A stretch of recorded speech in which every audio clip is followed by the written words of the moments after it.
옛날에 팔자 좋은 임금님이 살았대요.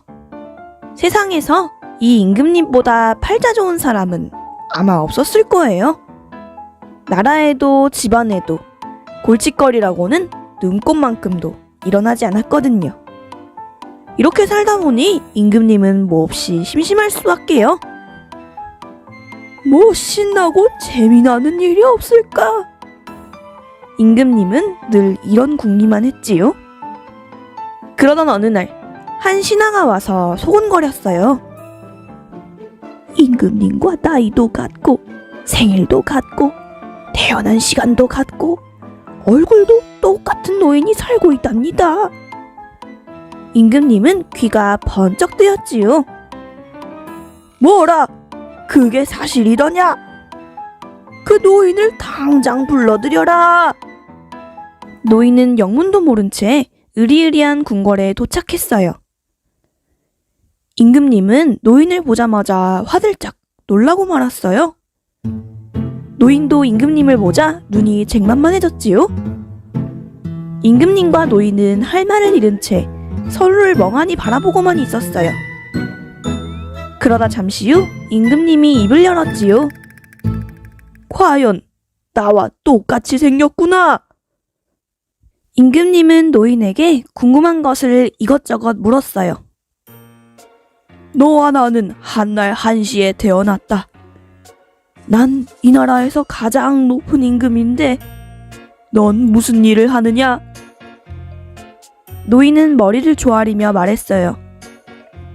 예, 저는 벌을 쳐서 먹고 살고 있습니다. 그래, 벌은 몇 통이나 치느냐? 360통입니다. 노인의 말을 들은 임금님은 머리를 갸우뚱갸우뚱 했어요. 나는 360개의 고을을 다스리니 하루에 한 고을을 다스리는 셈이지. 그런데 한 고을을 다스리는 일이 여간 신경 쓰이는 일이 아니란 말이야. 하지만 저 노인은 하루에 한 톡씩만 벌을 치면 돼. 그럼 저 노인이 나보다 팔자가 더 좋은 거 아니야? 임금님은 생각하면 할수록 부글부글 화가 났어요. 어떻게 하면 저 노인을 골탕 먹일 수 있을까? 임금님은 자기보다 팔자가 좋아 보이는 노인이 몹시 얄미웠어요. 옳지! 좋은 수가 있다! 갑자기 나쁜 꾀가 임금님 머리에서 뭉게뭉게 피어올랐지요. 임금님은 번쩍번쩍 빛나는 금반지를 노인에게 주며 말했어요. 내 특별히 너에게 이 금반지를 줄 것이다. 앞으로 궁궐로 들어오라고 할 때마다 이 반지를 꼭 끼고 오도록 해라. 알겠느냐? 네, 알겠사옵니다. 임금님은 노인을 보낸 뒤 뱃사공을 불러들였어요. 곧 한 노인이 배를 타러 갈 것이다. 너는 그 노인이 낀 금반지를 반드시 강물에 빠뜨려야 한다. 뱃사공은 무슨 사연인지 몰라 어리둥절했지만 누구 명령인데 따르지 않을 수 있겠어요? 예, 본부대로 하겠습니다. 궁궐로 빠져나온 노인은 서둘러 집으로 가는 배를 탔어요. 금반지를 낀 손은 남이 볼세라 애써 감추고서 말이에요. 그런데 배가 강의 한가운데를 지날 때쯤 뱃사공이 뜬금없이 이러는 거예요. 임금님께서 금반지를 주셨다면서요? 자네가 그걸 어찌 아나? 노인은 몹시 놀라 어쩔 줄 몰라 했어요. 임금님이 주신 금반지가 어떻게 생겼는지 어디 구경이나 한번 해봅시다. 뱃사공은 노인에게 금반지를 보여달라고 했지요. 안 되네. 아이, 그러지 말고 딱 한 번만 보여주시오. 글쎄, 안 된다니까. 그럼 어쩔 수 없지. 그러더니 뱃사공이 강 한가운데에 배를 떡하니 세우는 거예요.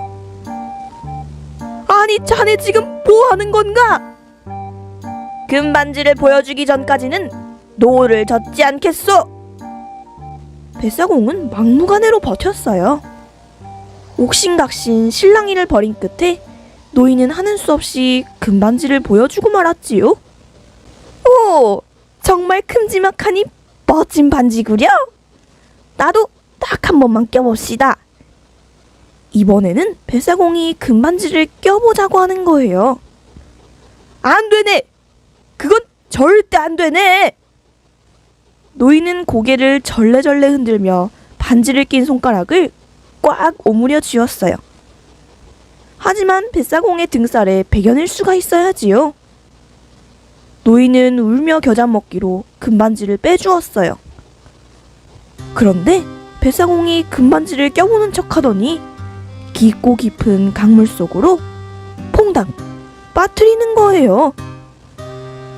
아이고, 내 반지! 간신히 집에 돌아온 노인은 몸져 눕고 말았어요.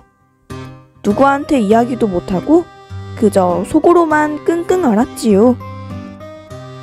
임금님께서 주신 금반지를 잃어버렸으니 이제 죽은 목숨이구나. 노인은 사흘 밤을 밥도 못 먹고 잠도 못 잤어요. 하루는 보다 못한 아들이 물었어요. 아버지, 무슨 고민이라도 있으십니까? 사실은 말이다. 노인은 임금님에게 금반지를 받았다가 잃어버리게 된 사연을 모두 털어놓았지요. 하지만 아들은 금반지 찾는 일은 둘째치고 아버지부터 살려야 했어요. 그래서 서둘러 장에 갔지요. 마침 펄쩍펄쩍 뛰는 잉어 한 마리가 눈에 들어오는 거예요.